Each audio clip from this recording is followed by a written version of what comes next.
Short and sweet, to the point there for John Tortorella. It's obvious he's not happy. I Not think sweet. I can't say it's no, sweet. He okay, was kind of deflated there. You could tell.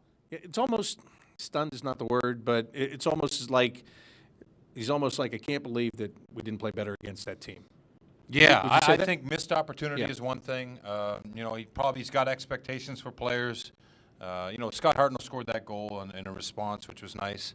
I mean, there was defensemen that caused turnovers that didn't need to happen.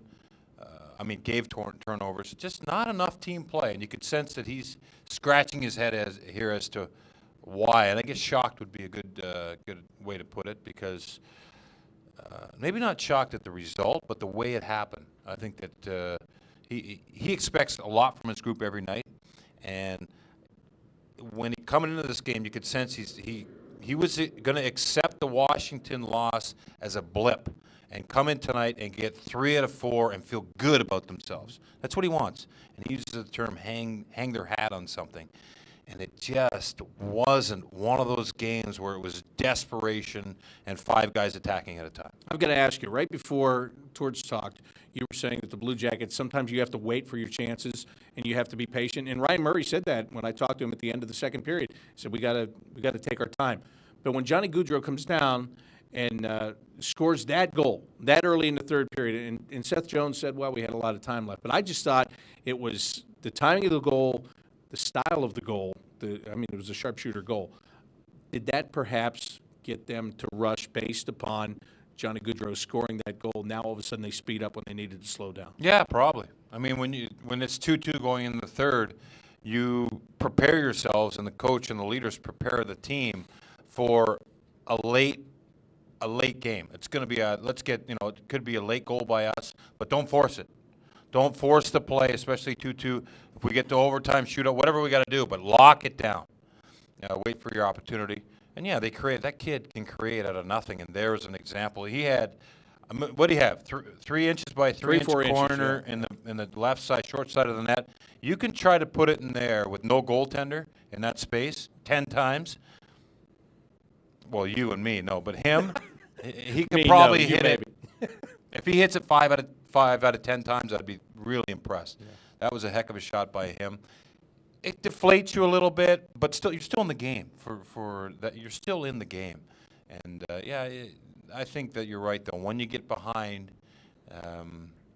you press a little more, and that's not ideal for the Blue Jackets in those tight games. All right, one more thing I want you to talk about. I touched on this before you came in. The fact that the dads are here. Now you're disappointed because you lost in front of your parents. But tomorrow they're going to practice on that outdoor rink, and I stole this from you because you talk about it all the time. You want to have such a great feeling, and now that's going to be tainted, isn't it?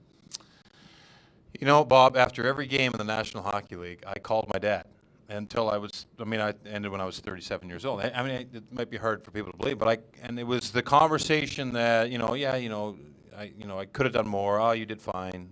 Lift you up a little bit.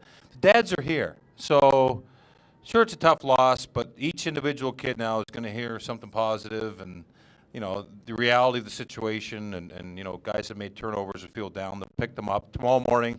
It'll be easier to get going because you'll see how excited your dad is to be around that outdoor rink, having a coffee in the locker room. It's a different day for these kids. It's a different night tonight for these young guys to have their dads around. So it's of course you would have wanted to win and feel good, but they're going to have a chance in Boston on the road after traveling with their dad, after practicing in front of them tomorrow on the rink, outdoor rink, and then having them in that atmosphere on the road. Some of these guys have never been on a father's trip, so it's going to be a special night in Boston. I think there's room to salvage this father's trip. All right, good. You made me feel better about it. Good. I thought it was going to be like hang in there, cloudy. Bob. Okay. All right. That's going to do it for our portion of the Tim Hortons post-game show. Blue Jackets are in Boston on Saturday night. That's when we will talk to you again. And we continue right after this on the Southern Downs Columbus Blue Jackets Radio Network.